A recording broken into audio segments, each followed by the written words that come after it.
ಅಡಿಯೇನ್ ರಾಮಾನುಜದಾಸನ್.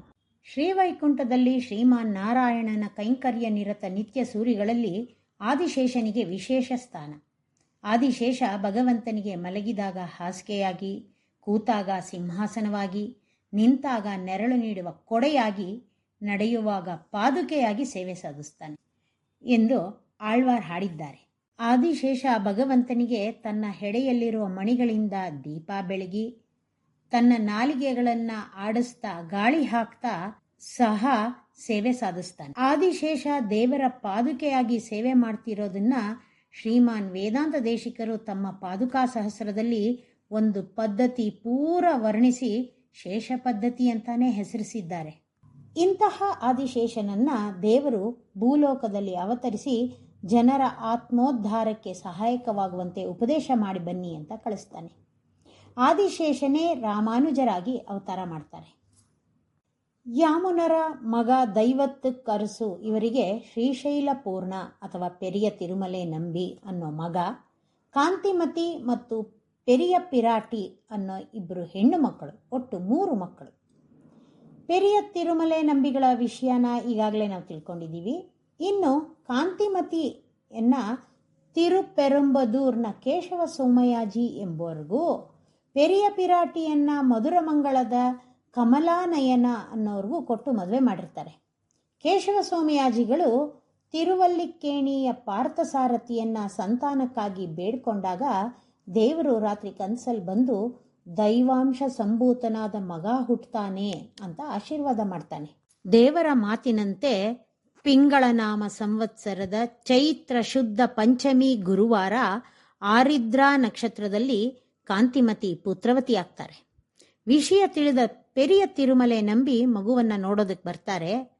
ದಿವ್ಯ ತೇಜಸ್ಸಿನಿಂದ ಬೆಳಗ್ತಾ ಇದ್ದ ಮಗುನ ನೋಡಿ ಬಹಳ ಸಂತೋಷದಿಂದ ಮಗುವಿಗೆ 12ನೇ ದಿನ ನಾಮಕರಣ ಮಹೋತ್ಸವನ್ನ ನಡೆಸಿ ಮಗುವಿಗೆ ಇಳೆಯ ಪೆರುಮಾಳ್ ಅಂತ ಹೆಸರಿಟ್ಟು ಹಿಂತಿರುಗ್ತಾರೆ. ಕೆಲವು ದಿನಗಳ ನಂತರ ಕಮಲಾನಯನರಿಗೂ ಗರುಡಾಂಶ ಸಂಭೂತನಾದ ಮಗ ಹುಟ್ಟುತ್ತಾನೆ. ಅವನಿಗೆ ಪೆರಿಯ ತಿರುಮಲೆ ನಂಬಿನೇ ಬಂದು ಗೋವಿಂದ ಭಟ್ಟ ಅಂತ ಹೆಸರಿಟ್ಟು ಹೋಗ್ತಾರೆ. ಕೇಶವ ಸೋಮಯಾಜಿಗಳು ಮಹಾನ್ ಪಂಡಿತರು. ಅನೇಕ ಪುಸ್ತಕಗಳನ್ನು ಬರೆದಿದ್ದು ಆ ಪುಸ್ತಕಗಳು ಕೇಶವೀಯ ಅಂತಾನೆ ಪ್ರಖ್ಯಾತವಾಗಿದೆ. ಇಳೆಯ ಪೆರುಮಾಳ್ ಬೆಳೆದಂತೆ ಅವರಿಗೆ ನಡೆಸಬೇಕಾದ ಚೌಲ ಉಪನಯನ ಎಲ್ಲವನ್ನೂ ಕಾಲಕಾಲಕ್ಕೆ ನಡೆಸಿ ಸ್ವಯಂ ಪಂಡಿತರಾಗಿದ್ದ ಕೇಶವ ಸೋಮಯಾಜಿಗಳು ಮಗನಿಗೆ ತಾವೇ ವಿದ್ಯಾಭ್ಯಾಸ ಮಾಡಿಸ್ತಾರೆ. ಬಹಳ ಚುರುಕಾಗಿದ್ದ ಮಗ ಚತುರ್ದಶ ವಿದ್ಯಾಪಾರಂಗತನಾದಾಗ ಅವನಿಗೆ ಸತ್ಕುಲ ಪ್ರಸೂತೆಯಾದ ಸೌಂದರ್ಯವತಿಯಾದ ರಕ್ಷಕಾಂಬಾಳ್ ಅನ್ನೋ ಕನ್ಯೆ ಜೊತೆ ಮದುವೆ ಮಾಡ್ತಾರೆ. ಕೆಲವೇ ದಿನಗಳಲ್ಲಿ ಕೇಶವ ಸೋಮಯಾಜಿಗಳು ಪರಮಪದ ಸೇರ್ಬಿಡ್ತಾರೆ.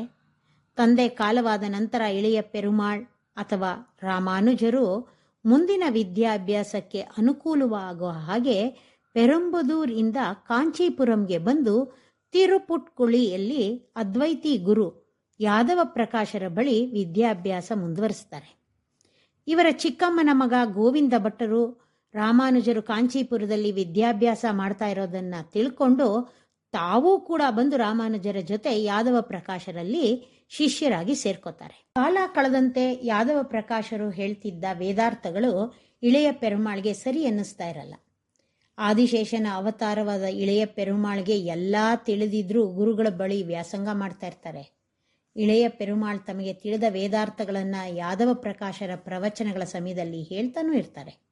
ಇದು ಯಾದವ ಪ್ರಕಾಶರಿಗೆ ಮುಜುಗರ ಉಂಟು ಮಾಡುತ್ತೆ. ಅವರು ಇಳೆಯ ಪೆರುಮಾಳ್ ಮಾತುಗಳನ್ನ ಸಮರ್ಪಕವಾಗಿ ಅಳ್ಳಗಳೆಯೋದಕ್ಕಾಗದೆ ಸಿಟ್ಟಿನಿಂದ ತಮ್ಮ ಅರ್ಥಗಳನ್ನ ಮಾತ್ರನೇ ನೀವೆಲ್ಲ ಗ್ರಹಿಸಬೇಕು ಅಂತ ಹೇಳ್ಬಿಟ್ಟು ಹೊರಟೋಗ್ತಿರ್ತಾರೆ.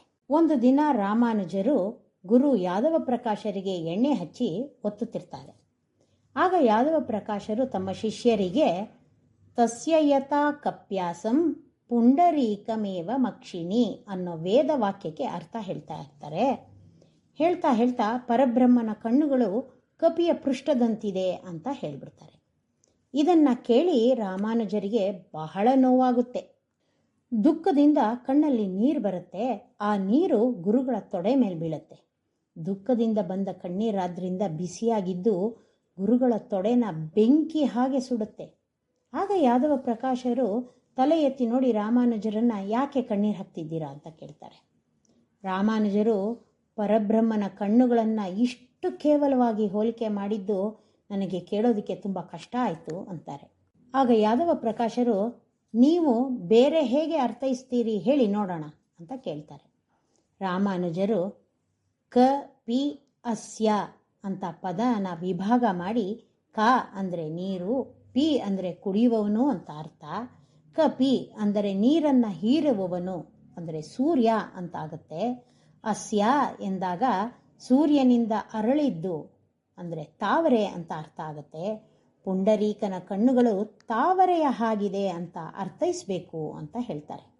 ಇದನ್ನು ಕೇಳಿ ಯಾದವ ಪ್ರಕಾಶರಿಗೆ ಬಹಳ ಕೋಪ ಬಂದ್ಬಿಡುತ್ತೆ. ರಾಮಾನುಜರು ಹೇಳಿದ್ದ ಅರ್ಥವೇ ಸರಿಯಾಗಿದೆ ಅಂತ ಎಲ್ಲರೂ ಮಾತಾಡ್ಕೊಳ್ತಿರೋದು ಕೂಡ ಯಾದವ ಪ್ರಕಾಶರಿಗೆ ಗೊತ್ತಾಗುತ್ತೆ. ಅದು ಇನ್ನೂ ಬೇಸರ ಉಂಟು ಮಾಡುತ್ತೆ. ಒಮ್ಮೆ ಆ ರಾಜ್ಯದ ರಾಜ ವೀರರಾಜೇಂದ್ರನ ಮಗಳಿಗೆ ಬ್ರಹ್ಮರಾಕ್ಷಸ ಹಿಡ್ಕೊಂಡು ಯಾರಿಂದನೂ ಬಿಡಿಸೋದಕ್ಕಾಗಿರೋದಿಲ್ಲ. ಯಾದವ ಪ್ರಕಾಶರು ಬಹಳ ಶಕ್ತಿವಂತ ಮಂತ್ರವಾದಿ ಅಂತ ಕೇಳಿದ ರಾಜ ಅವರನ್ನು ಕರೆಸಿ ಬ್ರಹ್ಮರಾಕ್ಷಸನ್ನ ಓಡಿಸೋ ಹಾಗೆ ಕೇಳ್ಕೊತಾನೆ. ಯಾದವ ಪ್ರಕಾಶರು ಒಂದು ಮಂತ್ರ ಹೇಳೋದಕ್ಕೆ ಪ್ರಾರಂಭಿಸಿದೊಡನೆ ಬ್ರಹ್ಮರಾಕ್ಷಸ ಜೋರಾಗಿ ನಕ್ಕು, ಈ ಮಂತ್ರಗಳಿಂದಲ್ಲ ನನ್ನನ್ನು ಓಡಿಸೋದಕ್ಕೆ ಸಾಧ್ಯವಿಲ್ಲ, ನನಗೆ ನಿನಗಿಂತ ಹೆಚ್ಚು ಮಂತ್ರಗಳು ಗೊತ್ತು, ನೀನು ನನ್ನನ್ನು ಓಡಿಸಬಲ್ಲಿಯಾ ಅಂತ ಹೇಳಿ ಇವ್ರು ಹೇಳ್ತಾ ಇದ್ದಿದ್ದ ಮಂತ್ರವನ್ನು ಮುಂದಕ್ಕೆ ಪೂರ್ತಿಯಾಗಿ ಆ ಬ್ರಹ್ಮರಾಕ್ಷಸನೇ ಹೇಳ್ಬಿಡ್ತಾನೆ. ಯಾದವ ಪ್ರಕಾಶರು ಆಗ ಆ ಬ್ರಹ್ಮರಾಕ್ಷಸನ್ನ, ನೀನು ಇಷ್ಟೆಲ್ಲ ಹೇಳೋನು ನನ್ನ ಮತ್ತು ನಿನ್ನ ಹಿಂದಿನ ಜನ್ಮಗಳು ಏನಾಗಿದ್ದುವು ಅಂತ ಹೇಳಬಲ್ಲಿಯಾ ಅಂತ ಕೇಳ್ತಾರೆ. ಬ್ರಹ್ಮರಾಕ್ಷಸ ಖಂಡಿತವಾಗಿ ಹೇಳಬಲ್ಲೆ ಅಂದಾಗ ಕುತೂಹಲದಿಂದ ಯಾದವ ಪ್ರಕಾಶರು ಹೇಳು ಅಂತ ಕೇಳ್ತಾರೆ. ಆಗ ಬ್ರಹ್ಮರಾಕ್ಷಸ ಹೇಳುತ್ತೆ, ನೀನು ಹಿಂದಿನ ಜನ್ಮದಲ್ಲಿ ಮಧುರಾಂತಕದ ಬಳಿ ಒಂದು ಮರದ ಮೇಲೆ ವಾಸವಾಗಿದ್ದ ಒಂದು ಹಲ್ಲಿಯಾಗಿದ್ದೆ. ಒಮ್ಮೆ ತಿರುಪತಿಗೆ ಹೋಗ್ತಾ ಇದ್ದ ಭಾಗವತರ ಗುಂಪು ಆ ಮರದಡಿಯಲ್ಲಿ ಕೂತು ಊಟ ಮಾಡಿ ಕೈ ತೊಳ್ಕೊಂಡು ಮುಂದೆ ಹೊರಟರು. ಹಲ್ಲಿಯಾಗಿದ್ದ ನೀನು ಬಂದು ಅಲ್ಲಿ ಬಿದ್ದಿದ್ದ ಅನ್ನದ ಅಗಳನ್ನು ತಿಂದು ಅವ್ರ ಕೈಗೆ ತೊಳ್ಕೊಂಡಿದ್ದ ನೀರನ್ನು ಕುಡಿದೆ. ಆ ಭಾಗವತ ಶೇಷದಿಂದ ನೀನು ಈ ಜನ್ಮದಲ್ಲಿ ವಿಪ್ರೋತ್ತಮನಾಗಿ ಹುಟ್ಟಿದ್ದೀಯಾ ಅಂತ ಹೇಳುತ್ತೆ. ಹಾಗಾದರೆ ನೀನೇನಾಗಿದ್ದೆ ಅಂತ ಕೇಳ್ತೆ. ಆಗ ಬ್ರಹ್ಮರಾಕ್ಷಸ ಹೇಳುತ್ತೆ, ನಾನು ಬ್ರಾಹ್ಮಣನಾಗೇ ಹುಟ್ಟಿದ್ದೆ, ಯಜ್ಞ ಯಾಗಾದಿಗಳನ್ನು ನಡೆಸ್ತಾ ಶ್ರೇಷ್ಠ ಜೀವನ ನಡೆಸ್ತಿದ್ದೆ. ಆದರೆ ಒಮ್ಮೆ ಯಾಗ ಮಾಡುವಾಗ ಮಂತ್ರಗಳಲ್ಲಿ ತಪ್ಪು ಮಾಡಿದ್ರಿಂದ ಈ ರೀತಿ ಬ್ರಹ್ಮರಾಕ್ಷಸನಾದೆ ಅಂತ ಹೇಳುತ್ತೆ. ಯಾದವ ಪ್ರಕಾಶರು, ಹಾಗಾದರೆ ನೀನು ರಾಜಕುಮಾರಿನ ಬಿಟ್ಟು ಹೋಗೋ ಹಾಗೆ ಮಾಡುವ ಸಾಮರ್ಥ್ಯ ಯಾರಿಗೂ ಇಲ್ವಾ ಅಂತ ಕೇಳ್ತಾರೆ. ಆಗ ಬ್ರಹ್ಮರಾಕ್ಷಸ, ಯಾಕಿಲ್ಲ, ನಿಮ್ಮ ಹಿಂದೆ ನಿಂತಿದ್ದಾರಲ್ಲ ಆ ಮಹಾಮಹಿಮರು ತಮ್ಮ ಪಾದವನ್ನು ರಾಜಕುಮಾರಿಯ ತಲೆ ಮೇಲೆ ಇಟ್ಟಿದ್ದೆ, ಆದರೆ ನಾನು ಅವಳನ್ನು ಬಿಟ್ಟು ಹೊರಟು ಹೋಗ್ತೀನಿ ಅಂತ ರಾಮಾನುಜರನ್ನು ತೋರಿಸಿ ಹೇಳುತ್ತೆ. ನಾನು ಹೊರಟು ಹೋಗಿದ್ದರ ಗುರುತಾಗಿ ಅರಮನೆಯ ಮುಂದೆ ಇರುವ ಅರಳಿ ಮರ ಅದು ಸಿಡಿದು ಚೂರು ಚೂರಾಗಿ ಹೋಗುತ್ತೆ, ಅದು ನನ್ನ ಆಶ್ರಯ ಸ್ಥಾನವಾಗಿತ್ತು ಅಂತ ಹೇಳುತ್ತೆ. ಯಾದವ ಪ್ರಕಾಶರು ಮನಸ್ಸಿಲ್ಲದಿದ್ದರೂ ವಿಧಿ ಇಲ್ಲದೆ ರಾಮಾನುಜರಿಗೆ ರಾಜಕುಮಾರಿ ತಲೆ ಮೇಲೆ ಪಾದ ಇಡೋ ಹಾಗೆ ಹೇಳ್ತಾರೆ. ರಾಮಾನುಜರು ಗುರುವಾಕ್ಯವನ್ನು ಪಾಲಿಸಿ ರಾಜಕುಮಾರಿಯ ತಲೆ ಮೇಲೆ ಪಾದ ಇಡ್ತಾರೆ. ಆಗ ಎಲ್ಲರೂ ನೋಡ್ತಿರುವ ಹಾಗೇನೆ ಅರಳಿ ಮರ ಸಿಡಿದು ಚೂರು ಚೂರಾಗಿ ಒಂದು ಜ್ಯೋತಿ ಮೇಲೆ ಮೇಲೆ ಹೋಗೋದು ಕಾಣಿಸುತ್ತೆ. ರಾಜ ರಾಮಾನುಜರನ್ನ ಬಹಳವಾಗಿ ಆದರಿಸಿ ಸತ್ಕರಿಸ್ತಾನೆ, ತುಂಬ ಗೌರವಿಸ್ತಾನೆ. ಈ ಘಟನೆ ನಡೆದ ಮೇಲಂತೂ ಯಾದವ ಪ್ರಕಾಶರಿಗೆ ರಾಮಾನುಜರಿಂದ ತಮಗೆ ಉಳಿಗಾಲ ಇಲ್ಲ ಅನಿಸ್ಬಿಡುತ್ತೆ. ಆಗ ಅವರಿಗೆ ತಮ್ಮ ಶಿಷ್ಯನ ಮೇಲೆ ಎಷ್ಟು ಕೋಪ ಇರುತ್ತೆ ಅಂದರೆ, ತಮಗೆ ಅನುಕೂಲರಾಗಿದ್ದ ಕೆಲವು ಶಿಷ್ಯರ ಹತ್ರ ತಮ್ಮ ಮನಸ್ಸಿನ ತಳಮಳ ಹೇಳಿಕೊಂಡು ರಾಮಾನುಜರನ್ನ ನಿವಾರಿಸಿಕೊಳ್ಳುವ ಉಪಾಯ ಹೇಳಿ ಅಂತ ಕೇಳ್ತಾರೆ. ಆಗ ಆ ಮಿಕ್ಕ ಶಿಷ್ಯರು ಗಂಗಾ ಯಾತ್ರೆಗೆ ಅಂತ ಹೊರಟು ರಾಮಾನುಜರನ್ನು ಕರ್ಕೊಂಡು ಹೋಗೋಣ, ಗಂಗೆಯಲ್ಲಿ ಮುಳುಗಿಸಿ ಬಿಡೋಣ ಅವರನ್ನ, ಆ ನಂತರ ಬಂದು ಕಾಲಜಾರಿ ಗಂಗೆಯಲ್ಲಿ ಬಿದ್ದು ಸತ್ತು ಹೋದ್ರು ಅಂತ ಹೇಳಿಬಿಡೋಣ ಅಂತ ಹೇಳ್ತಾರೆ. ಈ ಉಪಾಯ ಮಾಡಿದ್ರೆ ಯಾರಿಗೂ ಅನುಮಾನ ಬರೋದಿಲ್ಲ ಅನಿಸಿ ಯಾದವ ಪ್ರಕಾಶರು ಯಾತ್ರೆಗೆ ಹೊರಡೋಣ ಅಂತ ಹೇಳಿ ಎಲ್ಲರನ್ನೂ ಕರ್ಕೊಂಡು ಗಂಗಾ ಯಾತ್ರೆಗೆ ಹೊರಡ್ತಾರೆ. ಏನೂ ಅರಿಯದ ರಾಮಾನುಜರು ಕೂಡ ಗಂಗಾ ಯಾತ್ರೆಗೆ ಹೊರಡ್ತಾರೆ. ಗೋವಿಂದ ಭಟ್ರು ಆ ಗುಂಪಿನಲ್ಲಿ ಇರ್ತಾರೆ. ಎಲ್ಲರೂ ಪ್ರಯಾಣ ಹೊರಟು ವಿಂಧ್ಯಾರಣ್ಯ ಪ್ರದೇಶಕ್ಕೆ ಬಂದಾಗ ರಾಮಾನುಜರನ್ನ ಮುಗಿಸುವ ತಂತ್ರ ಮಾಡಿರೋದು ಹೇಗೋ ಗೋವಿಂದ ಭಟ್ರಿಗೆ ತಿಳಿದು ಬಿಡುತ್ತೆ. ಅವರು ಅಣ್ಣನಿಗೆ ಎಲ್ಲ ವಿಷಯ ಹೇಳಿ ಹೇಗಾದರೂ ಈ ಗುಂಪಿನಿಂದ ತಪ್ಪಿಸ್ಕೊಂಡು ನೀನು ಹೋಗಿಬಿಡು ಅಂತ ಹೇಳ್ತಾರೆ.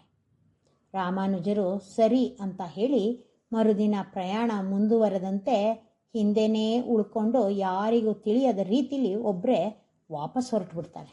ಕಾಡು ದಾರಿಯಲ್ಲಿ ನಡೀತಾ ನಡೀತಾ ಆ ಕಾಡು ದಾಟುವ ದಾರಿ ಕಾಣದೆ ಬಹಳ ಆಯಾಸಗೊಂಡು ಆಪದ್ಬಾಂಧವನಾದ ಪರಮಾತ್ಮನನ್ನು ಧ್ಯಾನಿಸ್ತಾ ಯಾವ ಕಡೆ ಹೋಗೋದು ಅನ್ನೋದು ಗೊತ್ತಾಗದೆ ಆತಂಕದಿಂದ ಕೂತಿರುವಾಗ ಆ ಶ್ರೀಹರಿ ತನ್ನ ಭಕ್ತನನ್ನು ಕಾಪಾಡೋದಕ್ಕೆ ಲಕ್ಷ್ಮೀ ಸಮೇತನಾಗಿ ಬೇಡ ದಂಪತಿಗಳ ವೇಷದಲ್ಲಿ ರಾಮಾನುಜರಿಗೆ ಕಾಣಿಸ್ಕೊಳ್ತಾನೆ.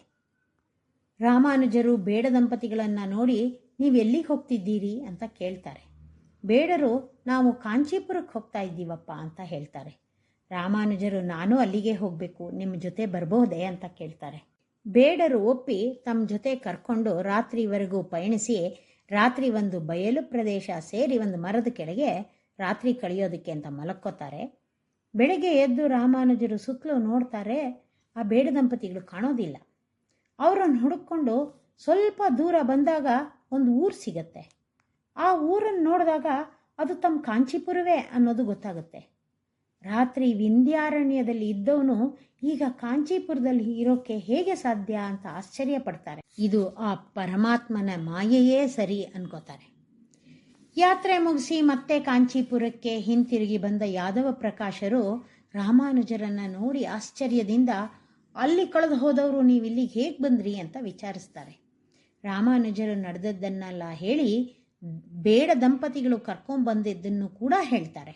ಎಲ್ಲ ಕೇಳಿದ ಯಾದವ ಪ್ರಕಾಶರಿಗೆ ಆ ವರದರಾಜನೇ ಬೇಡರ ವೇಷದಲ್ಲಿ ಬಂದು ಅನುಗ್ರಹಿಸಿದ್ದಾನೆ ಅನ್ನೋದು ಗೊತ್ತಾಗುತ್ತೆ. ಹಾಗಿದ್ಮೇಲೆ ರಾಮಾನುಜರು ಎಷ್ಟು ಮಹಿಮಾನ್ವಿತರು ಅಂತ ಯೋಚಿಸ್ತಾರೆ. ಯಾದವ ಪ್ರಕಾಶರ ಗುರುಕುಲಕ್ಕೆ ಮತ್ತೆ ರಾಮಾನುಜರು ಹೋಗೋದಿಲ್ಲ. ಮತ್ತೆ ಬನ್ನಿ ಅಂತ ಕರೆಯೋದಕ್ಕೆ ಯಾದವ ಪ್ರಕಾಶರಿಗೂ ಮುಖ ಇರೋದಿಲ್ಲ. ಅಲ್ಲಿಗೆ ಯಾದವ ಪ್ರಕಾಶರ ಬಳಿ ವಿದ್ಯಾಭ್ಯಾಸ ನಿಂತು ಹೋಗುತ್ತೆ. ರಾಮಾನುಜರ ಚರಿತ್ರೆನ ಮುಂದುವರಿಸೋಣ. ಶ್ರೀಮತೆ ರಾಮಾನುಜಾಯ ನಮಃ.